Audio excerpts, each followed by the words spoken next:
Today, we're jumping into one of the most turbulent and just plain formative periods in American history. We're talking about the brutal birth of the labor movement, a time when asking for a fair wage could literally get you killed. Okay, so to really get this, I want you to just picture it for a second. You're working 60 hours a week, every single week, in some dangerous, mind-numbing factory job. And after all that, at the end of the year, you're still poor. Your income is actually below the poverty line. And you know this wasn't some kind of worst-case scenario. For millions of Americans during the Gilded Age, this was just life. And here's the crazy part. This is all happening while at the same time these massive fortunes are being built. Industrial growth is just exploding. So that brings us to the real question here, the big why of this whole story. In an age with all this incredible wealth floating around, why would millions of regular people risk literally everything, their jobs, their freedom, even their lives, just to fight back? All right, let's get into it. Because if you really want to understand the fight, you first have to understand the conditions that lit the fuse. And believe me, this wasn't just about getting a raise. This was about pure survival. I mean, the day-to-day reality was just brutal. Think about it, 60-hour weeks. Wages so low you couldn't actually support your family. And you live with this constant fear of being fired for any reason at all. Women, even kids, had to go to work just so the family could scrape by. And where did they live? Packed like sardines into these crowded city slums. The whole situation was a powder keg, just waiting for a match. So, when you're facing that kind of reality, what do? Well, workers started to realize that their only hope was to band together, to organize. And that idea gave birth to one of the very first and one of the biggest labor organizations in all of American history. They were called the Knights of Labor, and their goal, well, it was incredibly ambitious.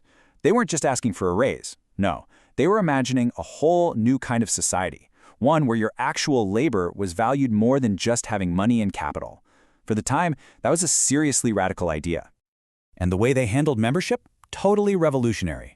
The Knights of Labor pretty much welcomed everyone. Skilled workers, unskilled workers, women, you are in. But check out who they didn't want. Lawyers, bankers, and liquor dealers. Why? Because they saw these as the groups who were just profiting off of everyone else's hard work. And wow, did that inclusive vision resonate with people. By their peak in 1886, the Knights had more than 700,000 members. Let that sink in. This wasn't some little fringe group. This was a massive, nationwide movement with some serious power.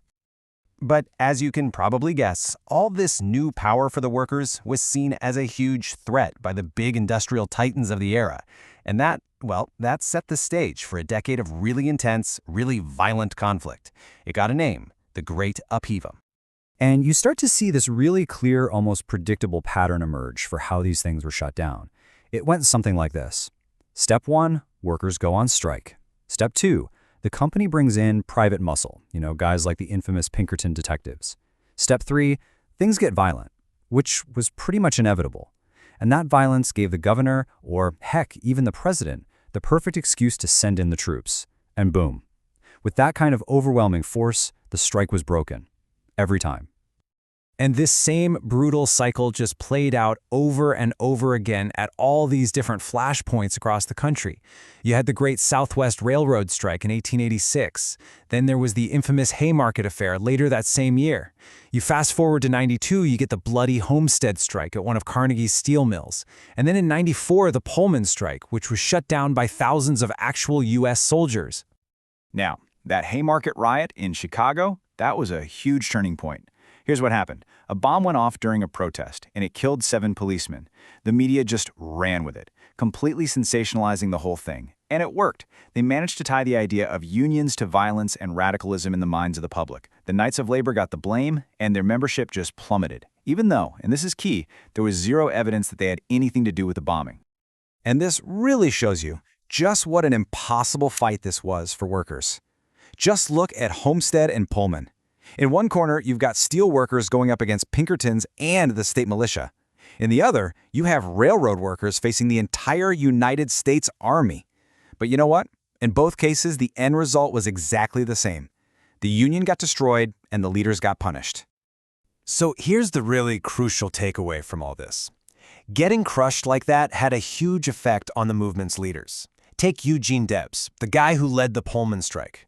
He gets arrested, thrown in jail, and that experience, it completely radicalized him. It proved to him that the government, the courts, they weren't some neutral referee in all this. They were just a tool that the wealthy used to crush the workers. But here's the thing. Even after all these devastating, soul-crushing defeats, the struggle was not over. Not by a long shot. The movement didn't die. It just changed. So out of the ashes of the Knights' big, visionary movement, something new and different rose up. A more, let's say, conservative alternative called the American Federation of Labor, or the AFL.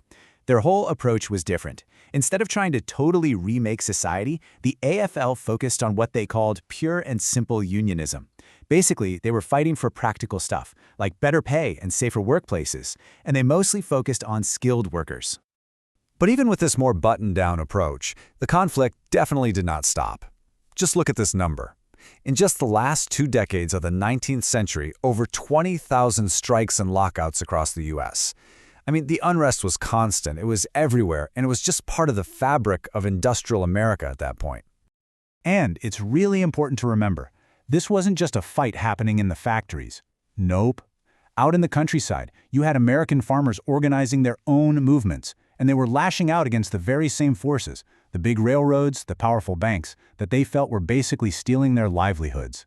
This was, without a doubt, a nationwide struggle. So when you look back at these incredibly violent early years, it's pretty clear that organized labor lost, well, almost every single major battle.